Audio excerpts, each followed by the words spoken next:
नमस्कार विनोद जी, बहुत बहुत स्वागत है आपका। बहुत बहुत धन्यवाद अंजू जी।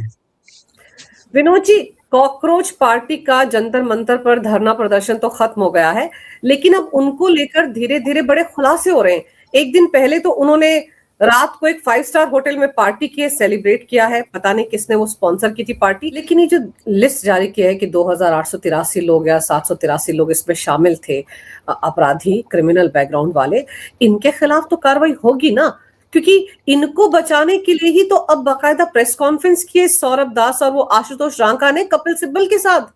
बाकायदा प्रेस कॉन्फ्रेंस की गई और ये कहा गया है कि सरकार ने हमारे साथ जो समझौता किया था उसको तोड़ दिया। तो जितने भी लोग इसमें शामिल हुए थे उनके खिलाफ एफआईआर दर्ज ना हो, कानूनी कार्रवाई ना हो। ये जो बंगाल में, बिहार में, असम में जिन लोगों को गिरफ्तार किया गया है कॉकरोच आंदोलन के नाम पर, जो हिंसा फैला रहे थे सर, उन्हीं को तो गिरफ्तार किया गया है। ऐसे अपराधियों को ही गिरफ्तार किया गया है। लेकिन उनको बचाने के लिए अब जिम्मा संभाल लिया है कपिल सिब्बल ने। वो फरमा रहे हैं कि मैं तो इनका कानूनी सलाहकार हूं। देखिए अंजू जी, झूठ के पंख नहीं होते हैं। अब समझौते की बात तो कर रहे हैं, लेकिन समझौते की शर्तें क्या थी इसको भी बताना होगा। जो मुझे समझ में आता है, समझौते में ये हुआ था कि 20 तारीख को जंतर मंतर पर जो छात्र विरोध प्रदर्शन में गए थे उनके खिलाफ कार्रवाई नहीं होगी, लेकिन अगर कोई यूएपीए के अंदर जिसके खिलाफ कार्रवाई हो, जिस पर मुकदमा चल रहा हो, जो जमानत पर हो, या ऐसा व्यक्ति जिनके क्रिमिनल रिकॉर्ड्स हो और वो वहां आकर के पुलिस वालों पर हमला कर रहा हो और इस मौके का फायदा उठा करके इस तरह की गतिविधि में इन्वॉल्व हो, उनको छोड़ने का न तो सरकार की मंशा होगी, न सरकार को करना चाहिए, न मुझे लगता है कि वो समझौते का हिस्सा हो सकता है। छात्र जो थे उनको छोड़ने की बात थी और 20 तारीख में वो पर्टिकुलर टाइम फ्रेम की बात थी। तो ये सीधे तौर पर झूठ बोला जा रहा है कि समझौते को तोड़ा जा रहा है। अब चूंकि वहां से ये उठ गए हैं कॉकरोच जो है, अब इनको बहुत सारे और सलाहकार मिल रहे हैं जो इनको पार्टी दे रहे हैं, जो इनको कानूनी सलाह देने की कोशिश कर रहे हैं। वो ये बताने की कोशिश कर रहे हैं और उसमें अपना फायदा देख रहे हैं कि चूंकि इस बात को अंजू जी आपको भी मतलब मैं कम से कम मानता हूं कि सरकार ने मतलब जो त्याग पत्र लिया है उसके कारण सरकार की किरकिरी तो थोड़ी हुई है, इसको आप मानिए। तो जब सरकार की इस मामले में किरकिरी हुई है, तो जो जो लोग लंबे समय से इस कोशिश में थे, इस मुहिम में थे कि सरकार को हटाया जाए, उनको एक रे ऑफ होप दिख रहा है। तो ये उसी का हिस्सा है, उसी के। और कपिल सिब्बल तो लंबे समय तक हर बात 2019 में राम मंदिर का मामला था, बोले कि इससे सरकार को फायदा हो सकता है, इसलिए जाइए। वो हिंदुत्व के खिलाफ जो भी जितने भी मामले होते हैं उसमें वो खड़े नजर आते हैं। हालांकि आजकल उनकी काफी बेइज्जती होती है अदालत में, लेकिन वो बाज नहीं आते हैं। अब इस मामले में भी उन्होंने पीठ इनकी थपथपाई है कि आप लोग आइए, हम आपके साथ खड़े होंगे। लेकिन क्या सरकार इतनी आसानी से सारी चीजों पर सरेंडर करेगी? मुझे इस बात को लेकर के संदेह है। सरकार ने एक कड़वा घूंट पिया है, एक बार हलाहल पिया है, बार बार हलाहल पीने की स्थिति नहीं है। सरकार के पास भी अपने स्ट्रेटजिस्ट हैं। एक और बात इसमें राजनीतिक वो है, उस पर आए कि सरकार जो ये कह रहे थे कि इसमें केवल सरकार की किरकिरी हुई है, इस बात को लोगों को समझ लेना चाहिए कि सरकार ने बहुत चालाकी से जिस मामले को पॉलिटिकली लोग बेनिफिट ले सकते थे, उस मामले को सीधे तौर पर कॉकरोचों के जिम्मे डाल दिया। इस मामले से पॉलिटिकल बेनिफिट कांग्रेस को, समाजवादी पार्टी को, तृणमूल कांग्रेस को, आम आदमी पार्टी को नहीं होने दिया। ये स्ट्रैटेजिक जीत जरूर है सरकार की, और उसको शायद बहुत सारे लोगों को नहीं समझ में आ रहा है, लेकिन सरकार ये करने में कामयाब रही। अगर ये मामला देर तक चलता, लंबे समय तक चलता रहता और इस मामले में पॉलिटिकल बेनिफिट ले पाते कांग्रेस और विशेष रूप से राहुल गांधी जो कोशिश में थे, उसको सरकार ने कुंद कर दिया। इस बात को अब ये लोग रियलाइज कर रहे हैं और इसीलिए अब अमित शाह के त्यागपत्र की मांग करने लगे और भी बहुत डिमांड बढ़ गई है इनकी बहुत सारी। सर, कपिल सिब्बल के बारे में ये जानना चाह रही हूँ कि ऐसा क्यों होता है कि जितने भी एंटी नेशनल्स होते हैं, आतंकवादी तत्व होते हैं, उनके सारे केस इनके पास ही आते हैं और मुफ्त में तो ये कर नहीं रहे होंगे। तो इसका मतलब है कि कॉकरोच पार्टी को फंडिंग और ज्यादा हो रही है। इसमें अब कपिल सिब्बल का घुस जाना सर बड़े सारे सवाल खड़े करता है। देखिए जी, ये जो अगर इसको एक लाइन में कहना हो तो कपिल सिब्बल को भारत में गिने चुने लोग अफोर्ड कर सकते हैं, लेकिन अफोर्ड और कौन कर सकता है? वो इसी तरह के एलिमेंट अफोर्ड कर सकते हैं जो वो है। और कपिल सिब्बल को ये मालूम है कि कम केस लेकर के और मोटी कमाई करनी है तो इसी तरह के केस लड़ो। राम मंदिर के खिलाफ केस लड़ो, सीएए के मामले में लड़ो, कश्मीर के मामले लड़ो, ये कॉकरोचेस का जो मामला है उस तरह के केसेस लड़ो, तो उसमें मोटा पैसा मिलेगा, कम काम करना पड़ेगा, मोटा पैसा मिलेगा। तो कपिल सिब्बल अपनी स्ट्रेटजी पर काम कर रहे हैं, पैसे बना रहे हैं। उसके अलावा जो जिस तरह की राजनीति वो करते हैं उस तरह की राजनीति में भी वही सूट करता है। वो एंटी हिंदू या एंटी वो उस तरह की राजनीति करते हैं तो ये सूट करता है। तो इसलिए वो लगे हुए हैं, पैसे भी आएंगे, राजनीति भी चमकेगी, तो दोहरा फायदा है। इसलिए कपिल सिब्बल सक्रिय हो गए हैं। समाजवादी पार्टी के हैं या कांग्रेस के हैं या इंडिपेंडेंट, यही नहीं पता लगता, लेकिन वो राज्यसभा में हैं। तो अब उनको अभी भी शायद अपना राजनीतिक भविष्य दिखता है, और उनको ये लगता है कि जब कांग्रेस, मान लीजिए, कल्पना में कुछ, सोचने में कुछ नहीं जाता है कि अगर मान लीजिए कांग्रेस सरकार बनती है तो फिर हम कांग्रेस में आ जाएंगे। तो इस तरह की मानसिकता से वो पीड़ित हैं। मैं इसको पीड़ित ही कहूंगा। तो इस पीड़ा के मतलब इस पीड़ित होने के कारण वो जो भी उनको लगता है कि वो उसमें कॉकरोच आता है, उसमें और बहुत सारे इस तरह के मसले आते हैं, इसलिए वो लगे बहुत सारे इस तरह के इश्यूज वो उठाते रहते हैं, बात करते रहते हैं। और आजकल तो वो जो मुद्दे बचते हैं उनको अपने पॉडकास्ट पे ले आते हैं, बात करते हैं मुद्दा बनाने के लिए। तो ये उनकी अपनी स्ट्रेटजी है और उस स्ट्रेटजी पर काम कर रहे हैं, लेकिन मुझे लगता है कि अभी तक उनको 10% ही कामयाबी मिली है। ये अच्छी बात है, मतलब मैं इसको इसी तरह से देखूंगा। जी जी, बिल्कुल सही कह रहे हैं आप। उन्होंने कितने केस जीते हैं ये हम सब भी जानते हैं सर। एक्स सीजेआई चंद्रचूड़ ने कहा था ना कि उमर खालिद के मामले में 7 से 8 बार उन्होंने खुद विड्रॉ की थी उनकी जमानत याचिका पर सुनवाई। ये जो उमर खालिद था, क्योंकि वो बेंच हंटिंग करते थे कि कौन सा बेंच में जज बैठा है जो उनके बारे में या उनकी बात को सुन सकता है, उनके फेवर में फैसला सुना सकता है। ये किसी और ने नहीं कहा था, ये एक्स सीजेआई चंद्रचूड़ ने इस बात का खुलासा किया था। लेकिन सर, जिस तरह से जांच एजेंसियों के निशाने पर अब ये अभिजीत दीपके भी है, सौरभ दास भी है, आशुतोष रांका भी है, कि आखिर किसने इनको यहाँ प्लांट किया, किसने इनको इतना पैसा दिया, कहां से इनकी फंडिंग हुई। तो सर, अब तो ये भी जांच का विषय होना चाहिए कि अगर इन्होंने कपिल सिब्बल को हायर किया है, क्योंकि एक दिन पहले ही ये जो अभिजीत दीपके है ये कपिल सिब्बल से मिलने के लिए गया था।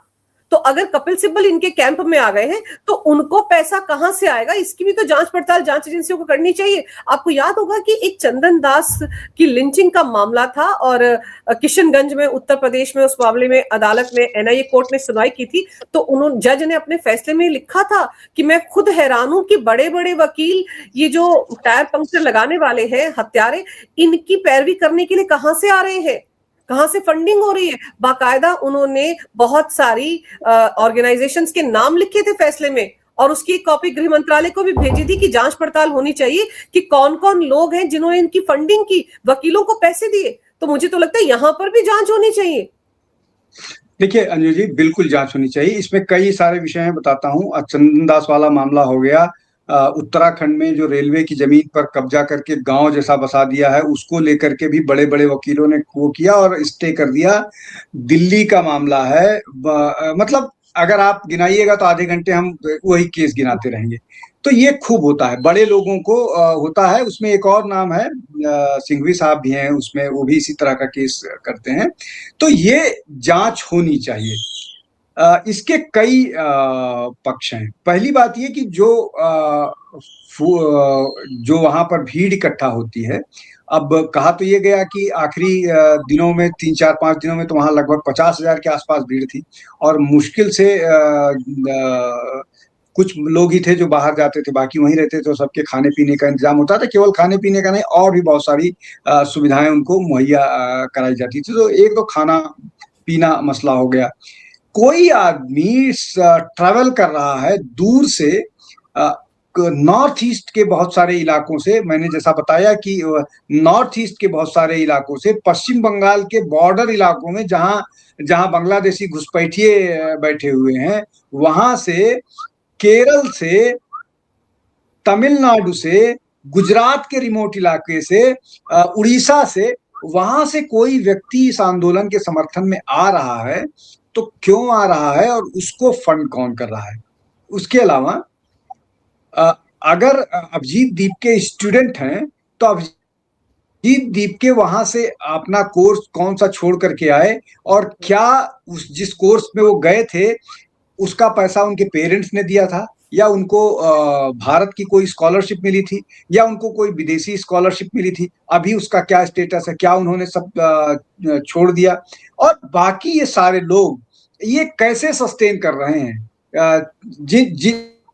जो दोनों स्पोक्स पर्सन है, और अभी ये कहां से, किस पैसे से, जैसा आप आपने कहा कि 5 स्टार में पार्टी कर रहे हैं, उसका फंड उसको कौन पे कर रहा है। तो इस तरह की इतनी सारी चीजें हैं, और वकीलों को कौन फंड करेगा, यात्राओं का, ये टैक्सीज इस्तेमाल करते थे, इन सबको कौन फंड कर रहा है, कहां से पैसे आ रहे हैं। तो ये सब की जानकारी हासिल करनी चाहिए और सब पता होना चाहिए। कहीं ऐसा तो नहीं कि ये वैसा ही हो जो नेपाल गुजरात में हुआ, वैसा, सॉरी, नेपाल और बांग्लादेश और पाकिस्तान में हुआ, वैसा यहाँ नहीं होने पाएगा। लेकिन फंडिंग का पैटर्न तो उसी तरह का, और बहुत सारे लोग जो जानते हैं वो कह रहे हैं कि इनके पैसों की जांच होनी चाहिए, और सबको मालूम है कि पैसे कहाँ से आते हैं, कितने आते हैं, किस तरह से आते हैं। लेकिन एक बात और है, जैसे आपने भी जिक्र किया कि कैसे इस्तीफा लिया गया धर्मेंद्र प्रधान से, या उन्होंने दिया, ये होना नहीं चाहिए था। इससे सरकार कहीं ना कहीं बैकफुट पर है, और बैकफुट पर है इसीलिए आप सोचिए कि संसद भवन के अंदर खड़े होकर जितने भी ये विपक्षी सांसद हैं, ये क्या नारे लगा रहे थे। सोमवार को ये कह रहे थे कि धर्मेंद्र प्रधान का इस्तीफा झांकी है, अमित शाह अभी बाकी है।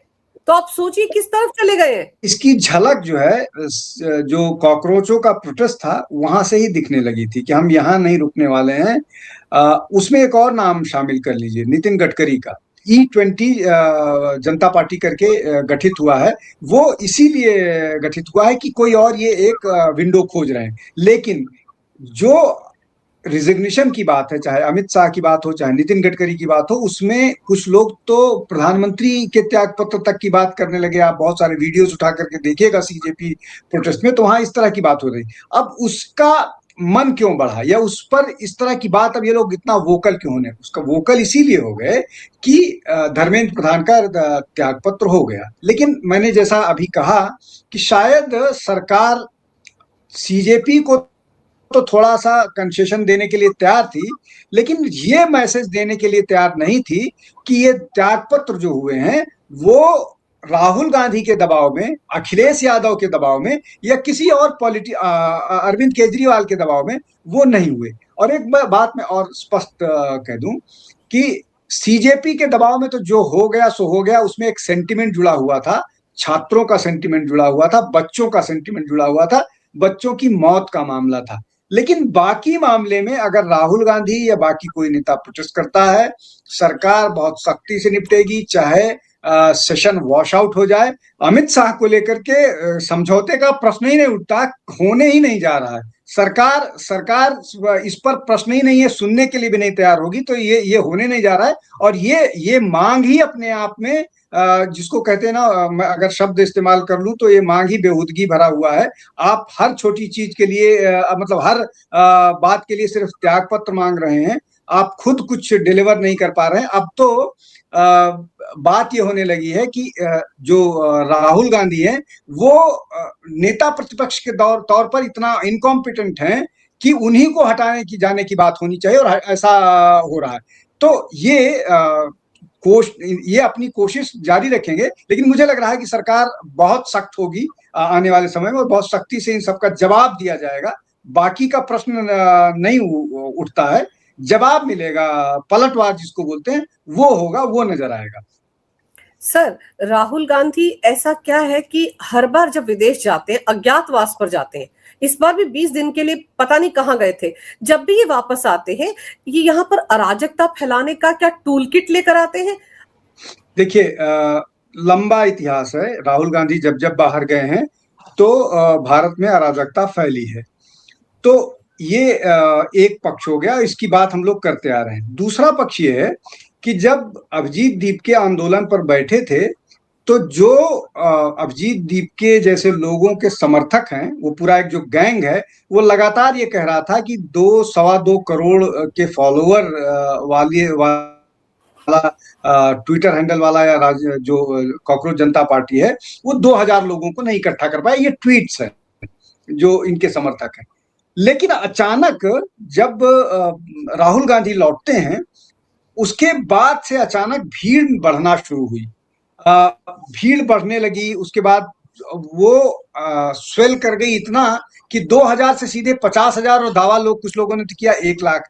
अब ये पूरा का पूरा मामला जानने की जरूरत है कि जब जब राहुल गांधी इस तरह के उसमें आते हैं, वो उन्होंने बहुत कम से कम 3 चीजों में बहुत साफ किया।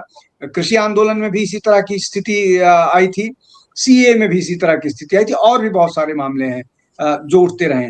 तो ये हो क्यों रहा? जब वो बाहर जाते हैं तो कोई न कोई क्योस, या तो, और विशेष रूप से संसद सत्र नहीं चलने दिया, कुछ ना कुछ लेकर के आते हैं, चाहे पेगासस आ जाए, चाहे वो एक जो अमेरिका की फाइल चली जो कंपनी ही बंद हो गई। तो ये सारी चीजें होती हैं। इस बात को भी सरकार को बहुत संजीदगी से जांच करना चाहिए। और मुझे लगता है कि जब नेता प्रतिपक्ष को संविधान, वो ये कहते हैं कि सरकार संविधान के खिलाफ काम कर रही है, नेता प्रतिपक्ष सबसे ज्यादा संविधान के खिलाफ काम कर रहे हैं। सबसे ज्यादा इस बारे में उन पर हमला होना चाहिए, उनको टारगेट किया जाना चाहिए, और इसकी भी जांच होनी चाहिए कि क्यों ऐसा होता है कि जब वो बाहर जाते हैं तो इस तरह की अनार्की भारत में फैलती है। और morally, ethically, legally Rahul Gandhi कहीं पर भी ऐसा नहीं नजर आते हैं कि वो संविधान के साथ चल रहे हों। वो संविधान की किताब दिखा करके सबसे ज्यादा संविधान का वायोलेशन करते हैं। सर, सबसे इंपॉर्टेंट बात यह है कि राहुल गांधी जब वापस आए तो आप सोचिए, अगर उनको सच में सिंपैथी थी इन छात्रों के साथ, चलिए कॉकरोच आंदोलन के साथ, तो जंतर मंतर क्यों नहीं गए? वो सीधे पीएम आवास तक कैसे पहुंच गए सर? उन्होंने पीएम मोदी की सिक्योरिटी को स्टेक पर ला दिया। उनको नहीं पता इस देश के बारे में कि प्रधानमंत्री आवास के आसपास एक चिड़िया भी पर नहीं मार सकती सर। अगर वहां पर भीड़ आती और वहां पर गोलियां चल जाती सर, तब क्या होता? ये क्या अराजकता फैलाने के लिए वहां पर गए थे? सवाल तो ये भी है, अचानक से आइडिया कैसे आया उनको? देखिए अंजू जी, आप ध्यान कीजिए, बांग्लादेश की प्रधानमंत्री के घर पर किस तरह से हमला हुआ था और किस तरह से किया गया था। राहुल गांधी उसी कोशिश में लगे हुए थे। मैंने ये इसलिए कह रहा हूं कि मैंने उस दिन ट्वीट किया था इस बात को लेकर के कि राहुल गांधी का वहां पहुंचना और वहां पर धरना देना संवैधानिक तौर पर गलत है, कानूनी तौर पर गलत है, मॉरली गलत है। आप नेता प्रतिपक्ष के तौर पर प्रधानमंत्री के ऑफिस में उनकी सुरक्षा के साथ समझौता कर नहीं सकते हैं। ये आपकी नैतिक जिम्मेदारी और संवैधानिक जिम्मेदारी भी नेता प्रतिपक्ष के तौर पर है। आप इन सारी, यही इसीलिए मैं कह रहा था कि राहुल गांधी अपनी सारी मॉरल से लेकर के जो राजनीतिक जिम्मेदारियां हैं उनसे लगातार न केवल चूक रहे हैं बल्कि उनको वायलेट कर रहे हैं। और इतनी बड़ी जिम्मेदारी वाले पद पर होना, और आप जो कह रही है ना कि लोग मारे जाते पुलिस फायरिंग में, राहुल गांधी वास्तव में चाह ही रहे हैं कि कुछ इस तरह का अगली सीन क्रिएट हो जहां 10, 20, 50 लोग मारे जाएं, और उसके बाद ये इस देश में हिंसा और ये करने की तैयारी में है। चूंकि पॉलिटिकली चुनाव लड़ करके ये अभी तक इस स्थिति में नहीं है कि बीजेपी को हरा पाए, इसलिए ये इस तरह से योजनाएं बना रहे हैं, और वही कोशिश है। और प्रधानमंत्री के घर के बाहर धरना देना उसी कोशिश का हिस्सा है जो हर तरह से गलत है। मैंने आपको बता दिया कि किस वो है, तो ये उसी योजना का हिस्सा है। पर विनोद जी, आप याद करो कि उस वक्त जब ये वहां बैठे थे, करीब करीब 2.5 घंटे तक बैठे थे, कांग्रेस पार्टी ने एक्स पर ट्वीट किया था कि राहुल गांधी की तरफ से कि जितने भी देशभक्त हैं वो सबके सब पीएम आवास की तरफ आ जाए, हम वहां धरने पर बैठे हैं। सर, ये क्या चाहते थे कि जंतर मंतर पर उस वक्त 20-30 हजार जो लोग मौजूद थे वो सबके सब क्या पीएम आवास की तरफ आ जाए, वो ये चाहते थे?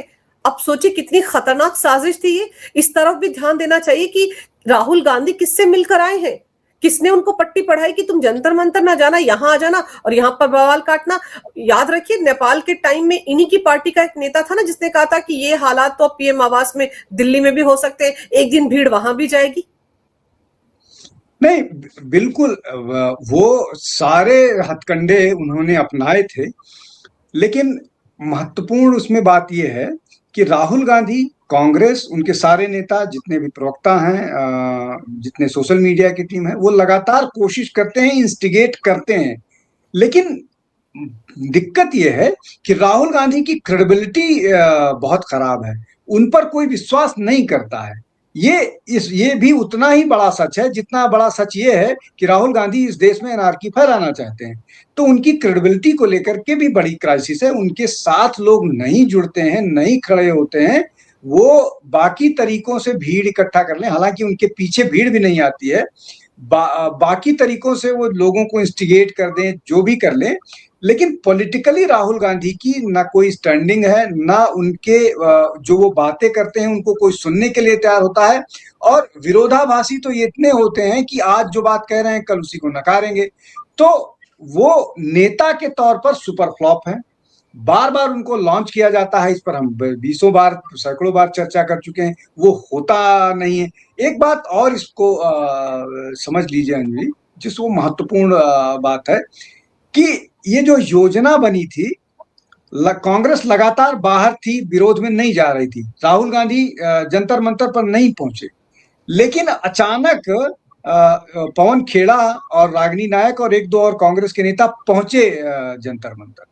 वो इसलिए पहुंचे कि सारे जो लोग पहुंच गए तो कांग्रेस अलग थलग पड़ गई थी। उसको लग रहा था कि अरे ये तो सारा क्रेडिट लेके जा रहे हैं। तो सोनिया गांधी के इंटरवेंशन पर कांग्रेस के नेता वहां पहुंचे, और जब सारा कुछ मोबिलाइज हो गया, और इसलिए हुआ ये उसी टूल किट का हिस्सा है कि पहले लोगों को मोबिलाइज करो, उसके बाद जब मामला गर्म हो जाएगा तो फिर इस भीड़ को राहुल के पीछे भेजो, जो नहीं कामयाब हुआ। तो ये सोनिया गांधी का इंटरवेंशन था। सोनिया गांधी की भी आप देखिए कि लगातार बीमार रहने वाली सोनिया गांधी इस आंदोलन के दौरान इतनी सक्रिय नजर आई कि लगा कि कुछ बड़ा बदलाव हो। तो वो इसी सब का हिस्सा है। विनोद जी एडिटोरियल लिख रही थी। हाँ, वही मैं कह रहा हूँ, एडिटोरियल लिख रही हैं, और सारे ऐसे विषयों पर वो एडिटोरियल लिखती हैं जो एंटी इंडिया हो, चाहे वो अंडमान का मामला हो, ग्रेट निकोबार का मामला हो, और कोई मामला हो। सबको मालूम है कि वहां भारत के स्ट्रेटजिक इंटरेस्ट हैं, चाहे वो इजराइल का मामला, फिलिस्तीन का मामला हो, वो सारी चीजें हैं। तो ये बाकायदा उस कोशिश में लगे हैं और पूरी शिद्दत के साथ लगे हुए हैं। कामयाबी नहीं मिल रही है, ये एक बड़ी समस्या, बड़ा वो है। और उसके पीछे रीजन सबको मालूम है कि अब क्रेडिबिलिटी नहीं बची है राहुल गांधी की कि लोग उनके साथ खड़े हों।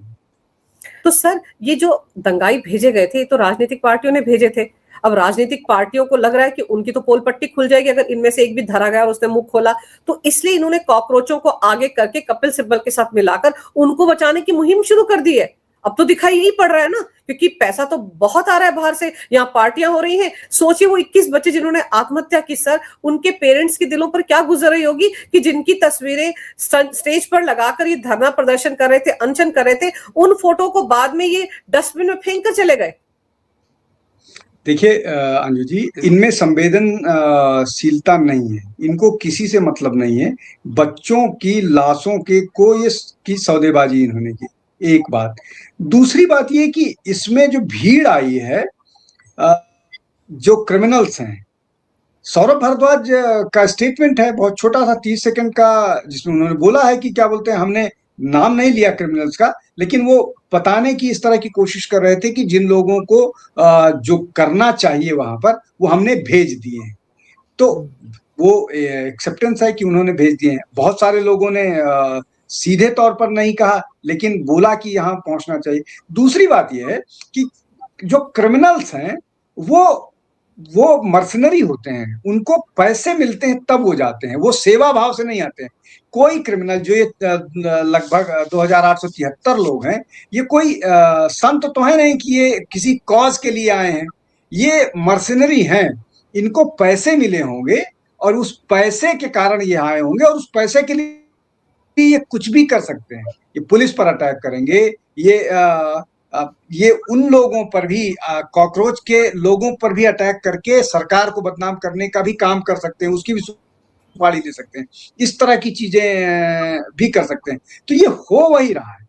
अब ये इसमें बहुत सारी चीजें खुल के आ गई हैं, बहुत सारी चीजें हैं जिन पर अभी इन्वेस्टिगेशन चल रहा होगा, सबूत जुटाए जा रहे हैं, और बहुत सारी चीजें ऐसी होंगी जो सरकार छिपा करके रखती है अदालत में बचाने के लिए, इसलिए कि अगर डिस्क्लोज हो जाएगा तो फिर लोग चौकन्ना हो जाएंगे और प्रूफ मिटा देंगे, ट्रेल्स मिटा देंगे, तो वो सारी चीजें होती हैं। तो ये सारी चीजें हैं और शुरू हो गई हैं।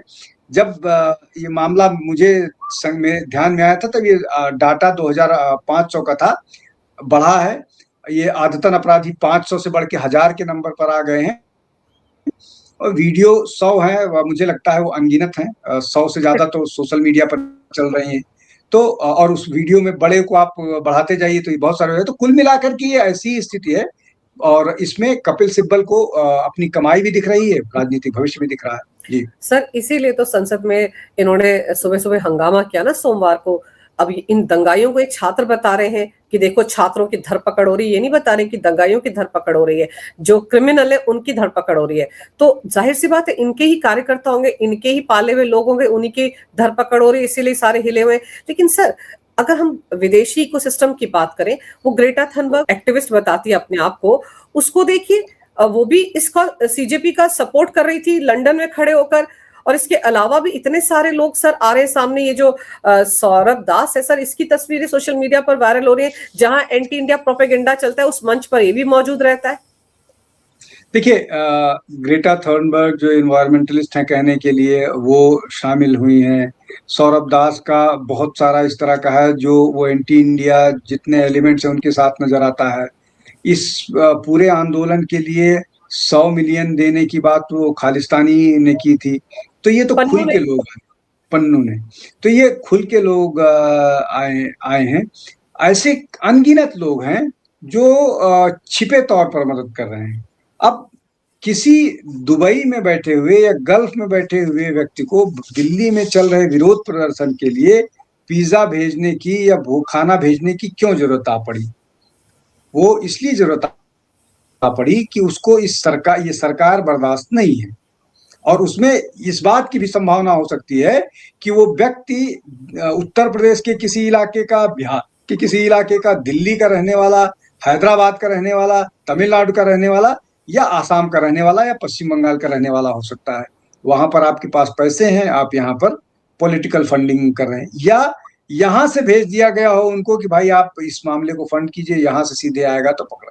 तो ये अब कोई अगर दुबई से ऑर्डर कर रहा है तो उसको थोड़ी मुश्किल भी होगी, थोड़े वक्त लगेंगे उसको उसके बारे में इंफॉर्मेशन। तो ये सारी चीजें हो रही हैं और ये उसी योजना का हिस्सा है।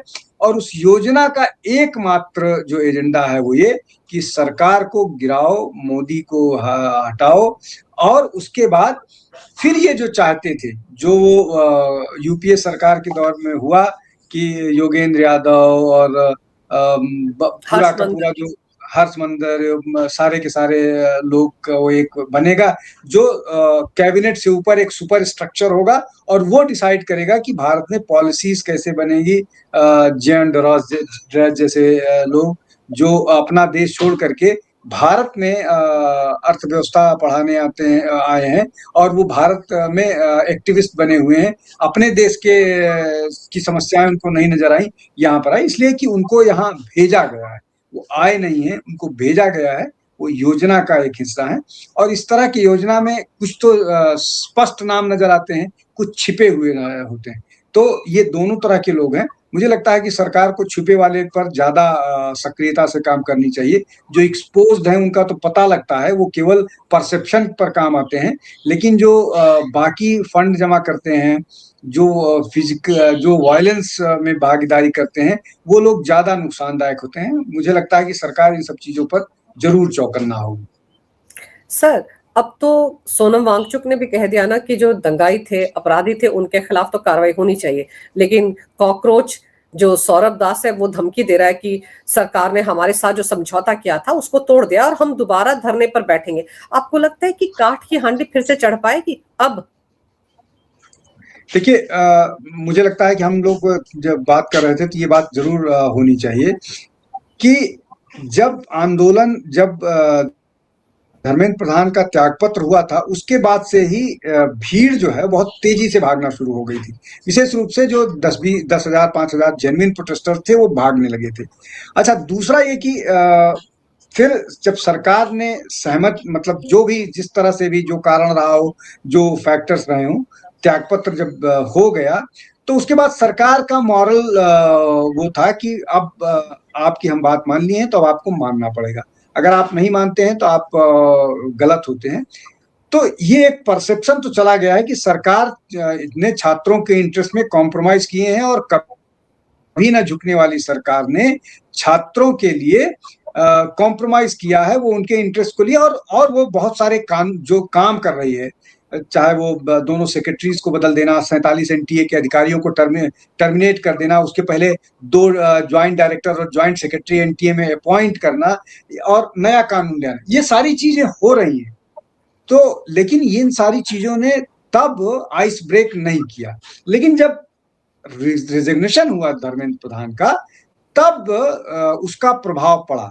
तो अगर अब ये लोग विरोध करेंगे तो फिर इनका वही हाल होगा जो पहले दिन हुआ था कि 2,000 लोग आएंगे कि नहीं आएंगे, इसको लेकर के डाउट होगा। तो आपको लग रहा है कि अब की बार कम से कम सरकार इनको बैठने नहीं देगी? और दूसरा, इनकी जिस तरह से ये एक्सपोज हुए हैं कि फंडिंग कहाँ से आ रही है, पार्टी कर रहे हैं, कपिल सिब्बल जैसे वकील की बगल में बैठे हुए हैं, पोर्टल शुरू कर रहे हैं कि जिसको दिक्कत हो वो यहाँ पर अपना केस दर्ज करवाए, तो ये सारी चीजें बिना पैसे के नहीं होती हैं सर। कपिल सिब्बल जैसे वकील तो 10 मिनट मिलने के लिए भी लाखों रुपए वसूल लेते हैं, केस लड़ने की तो फीस अलग होती है। तो अगर ये उनकी बगल में बैठकर कर रहे हैं तो सरकार को भी चौकन्ना होने की जरूरत है। और अब तो साफ लग रहा है सर कि एक बार तो ये बैठ गए थे, लेकिन दूसरी बार ये कहीं पर भी नहीं बैठ पाएंगे, और जो दंगाई हैं उनके खिलाफ तो एक्शन होगा ही होगा। कम से कम दिल्ली पुलिस ने जिस तरह से आंकड़े जारी किए हैं उसमें साफ हो गया है। आपने समय निकाला, बहुत विस्तार से इस विषय पर बहुत अहम जानकारी मेरे दर्शकों को दी, आपका बहुत बहुत धन्यवाद। नमस्कार, भारत माता की जय, वंदे मातरम, जय हिंद। वंदे मातरम।